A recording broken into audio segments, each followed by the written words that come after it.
Oh boy, in the case of Elon Musk versus Twitter, the judge just made a ruling, and I have to say, this is not a good start for Elon Musk. This is something we've definitely got to talk about. So, before I talk about the ruling, let me give you some quick background and try to summarize everything that's going on up to this point. So, Elon Musk stated that he would buy Twitter for $54.20, which at the time represented about 70 times earnings. And in previous videos, I've stated, boy, oh boy, paying 70 times earnings for a company, a tech company in 2022, doesn't seem like a really good deal unless they're going like crazy. And Twitter just isn't. Now, maybe the valuation made sense because Elon Musk had this vision of turning Twitter into a company that could potentially 4 to 5x not only its user base, but also its revenue, potentially getting up to 1 billion users. Unfortunately, these are just visions, and I think when the reality of recession hit Elon Musk, the reality of Tesla's share price falling and his wealth plummeting over $100 billion and having to lay people off at Tesla hit, well, folks, I think then at that point, Elon started realizing, crap, maybe I did actually overpay for Twitter.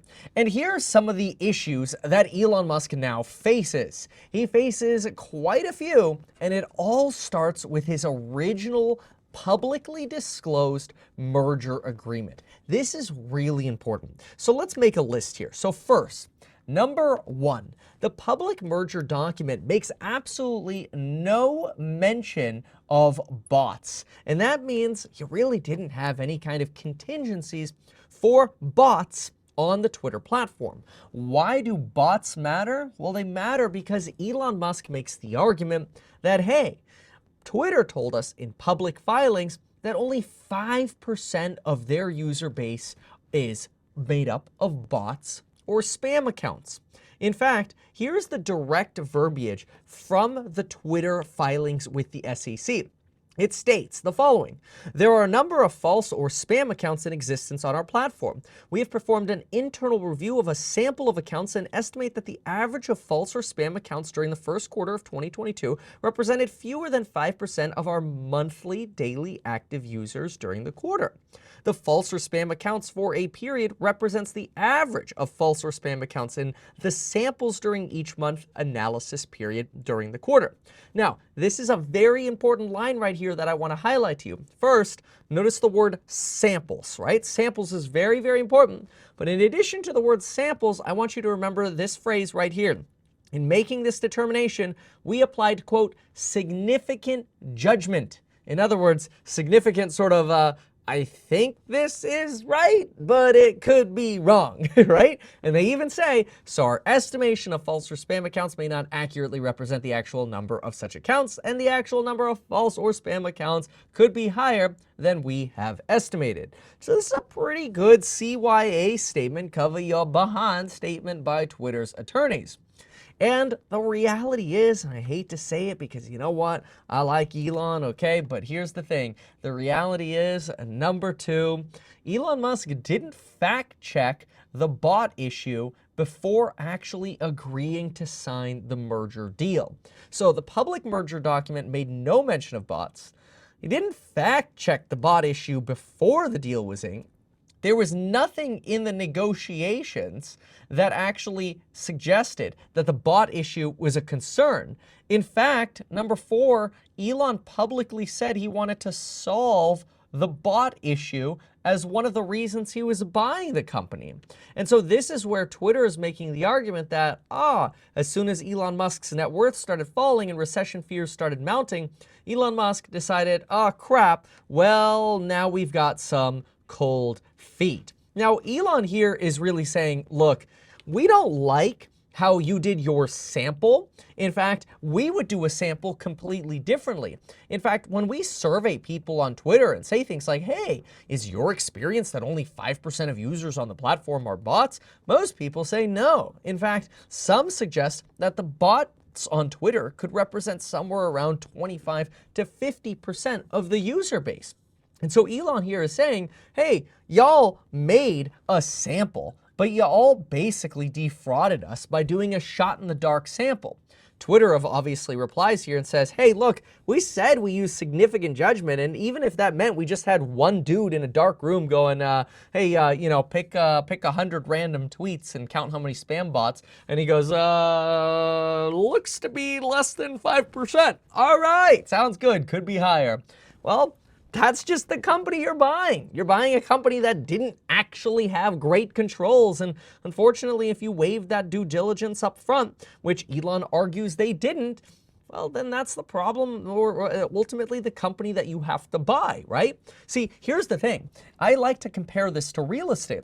Let's say that you bought a house and you're in escrow on a house and it's subject to what's known as due diligence. And you do your home inspection, you inspect the sewer, the electrical system, the roof, foundation, everything looks good. You buy the house, and the day after you buy the house, you're like, crap. There's the water heater burst because it was super old and it only had 1 day left. And this has literally happened to home buyers. The day after you close, boom, the water heater bursts and leaks everywhere and floods out the property. Well, if the seller didn't know that the water heater was about to burst, technically that's the buyer's problem. Even if the buyer was still in their escrow period, but after they've removed their due diligence agreement, buyer can't just cancel the deal because all of a sudden the water heater is old if they've removed their contingencies. Now, if the seller knew and had a quote from a plumber, and a plumber came to that house and said, this water heater has 3 days left on it and it's going to blow. And this happened during, let's say, the buyer's contingency period, and the seller didn't disclose that. Well, now that could be a material fact, and the buyer could argue, you should have disclosed that to me. But then, even if you have what's known as a material adverse effect in a contract, where something is now substantially changing the deal because now it flooded out, let's say the property flooded out, you'd have to make the argument that this water heater flooding out actually damaged the house so significantly that you can no longer buy the property. And I hate to say it, but in a lot of cases for homeowners, the property floods out from a water heater, the insurance company comes in and pays for new flooring in a new kitchen or bathroom or whatever, wherever the leak damage was. Buyer ends up in a better situation. You don't actually have a material adverse effect. So there are two things that you have to take away, because obviously there's no insurance company here for Twitter, but two things you have to take away from that example. In that real estate example, you have to take away that, number one, the seller would actually have to be going out of their way to defraud Elon Musk. If the seller defrauded Elon Musk and the judge finds that Twitter is defrauding Elon Musk, then Elon will win. If the judge determines that the information Twitter provided is their best guess, but they're not going out of their way doing their own home inspection to properly fill out their disclosures because they're not going and hiring a bunch of inspectors to try to make it perfect for the buyer, because that's the buyer's job before they sign away due diligence, then you can't really fault the seller for fraud. And so this is a massive uphill battle that Elon Musk faces. Sellers aren't required to make sure that their product is perfectly inspected and that they even know about all of their defects. That's on the buyer. So it's really difficult to imply that Twitter knew that there was a problem and they didn't tell Elon. If Elon can prove that, Elon will probably win. But he's got a big uphill battle, especially when you zoom into that statement that Twitter used significant judgment, and that could basically just be one dude sitting in a dark room. Personally, that one line there changed my perspective of this, because originally I was kind of like Elon Musk fanboying, I have to admit it. But when I saw that, I'm like, crap. I mean, in theory, Twitter could have called me and said, hey, Kevin, we want you to consult and let us know, do a quick random sample of how many bots you see on a daily basis. And if I call him back and go, hey, I think it's around 5%, in theory, that is a sample. It's not a good one. It's a lazy, dumbass sample, right?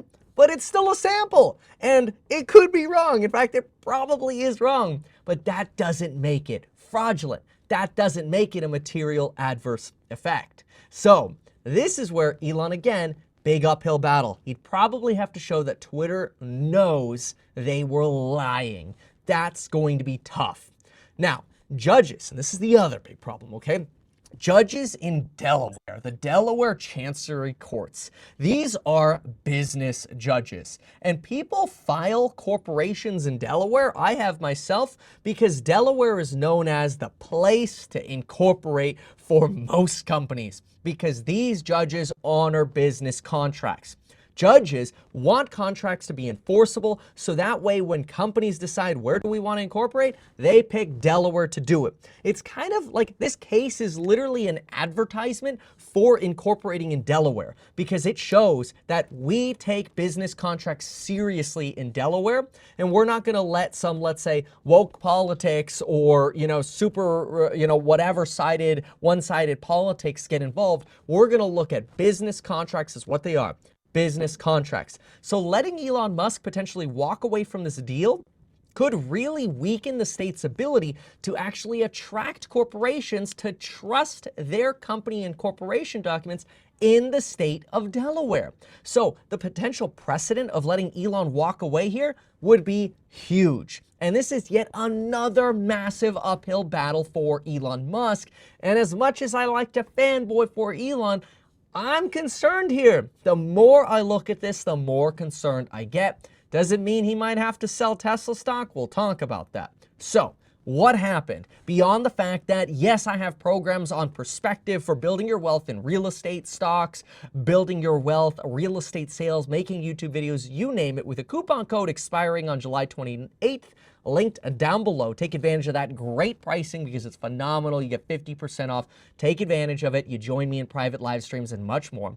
But folks, what happened in Delaware court today with the judge who just got over having COVID? Well, Twitter argued that this deal is not contingent upon bots, that this has literally nothing to do with bots, and instead that Elon just wants to walk away because the market softened. Elon Musk's team argues that Twitter gave Elon the runaround when it came time to see the actual books and the actual inspections. And probably, my opinion, this is because Twitter doesn't actually even know. They don't even know because they never even cared to inspect how many bots they had, because quite frankly, the more monthly active users they can say they have, the better it is for their share price. That's not necessarily fraud. It's just a company that doesn't care. And so they don't know. So Elon's team argues they just got excuses and that they relied on this public disclosure of 5%, which was really a kind of lame disclosure because, again, Twitter's team probably just didn't originally care. And it wasn't their obligation to make sure that that was perfect. So Elon's got a weak leg to stand on here. Twitter in court says that this lawsuit is now also making it difficult for them to operate their business and attract employees because they don't know, is Elon going to be the new boss? Who's going to be the new boss? And so employees are like, what's going on? Like, do we stay? Do we go? Should I stay or should I go? It's crazy. And so the judge cited, and this is where things also get bad for Elon, okay? The judge is like, look, we have a precedent in Delaware of performance, and we allow sellers and buyers to seek performance. That is forcing the other party to do something. Elon Musk agreed to buy the company. We have a precedent here of forcing people to buy companies or corporations or whatever to follow the contracts that they sign. And this is bad for Elon as well. So we got quite a few bad things here, okay, right? One, we've got that significant sort of that statement, right? The CYA statement. That's not good. Number three, which we're about to talk about, is the precedent. That is not a good thing. But we've also got that significant hurdle of the fact that Twitter had no obligation at all to make sure that statement was accurate on the behalf of a buyer, just like in that real estate example. Again, you go sell your house, you don't have to do a home inspection on your house before you sell it. Could be a good idea, but it's not your problem. It's the buyer's problem. So these are three big problems. But what's this precedent one here? Well, folks, this is a big one because, when a judge brings up a precedent, it is so hard to get a judge to flip on precedent. It's almost like getting a cop to write a ticket and then trying to convince them to unwrite the ticket. Really, really hard. And the judge brought up the case of Tyson v. IB IBP. This is a problem. See, back in 2001, Tyson Foods offered to put in a bid for IBP Foods, which they did. This would have been a mutually beneficial acquisition, as both were within the top 3 producers of chicken back in 2001. Tyson Foods produces chicken, okay? Now, you can spend hours reading the story between these two. However, here's a brief synopsis. Tyson outbid another company, Smithfield, for IBP. The acquisition looked like a done deal. But then there was a miscommunication between the executives from both sides. Subsidiary companies had unclear impairment charges in their balance sheets and on their income statements, and the market started crashing in the dot-com bubble explosion, the bursting of the dot-com bubble. So Tyson's like, let's use this as a material adverse effect to back out of the deal only a couple of months after signing the deal. Well, folks, what did the Delaware judge end up doing? The Delaware judge in 2001 said, sorry, Tyson, you have no legal grounds for withdrawing your $3.2 billion deal, and you have to go through with it. That, again, strengthens the case for bringing deals to Delaware, which is just another one of the issues that Elon faces. So the disclosure is an issue. The fact that there was no mention of the bot issues in negotiations earlier on. The fact that Twitter's under no obligation to actually investigate their own crap. Even if they're a bad company, they're under no obligation to prove that they suck, because then they have to disclose it, right? And then you have precedent of this Tyson deal and the fact that judges want to honor the fact that Delaware is a state, and when you sign a contract, you fulfill your contract. And good luck getting a judge to change their mind on that. So, what ended up happening? Well, Twitter was hoping to get a September 3-day trial. So they wanted a 3-day trial in September to settle this issue. That's pretty soon. That's within 60 days and would be pretty rough for Elon Musk to actually put together a case to say that, let's say, 50% of users are bots and that this is a scam and a fraud of a company. Hard to make that case. It's also hard to do that within 3 days. As a result, Elon Musk's team said it would be fair to wait until April of 2023. To which, of course, Twitter's like, dude, how are we supposed to operate for another half year, basically, or more than half of a year, just so you can go play with numbers? That's not fair. So what did the judge do? The judge sided substantially more with Twitter and not Elon's team. Ended up going for an October deal, which you could see is substantially closer to the Twitter target.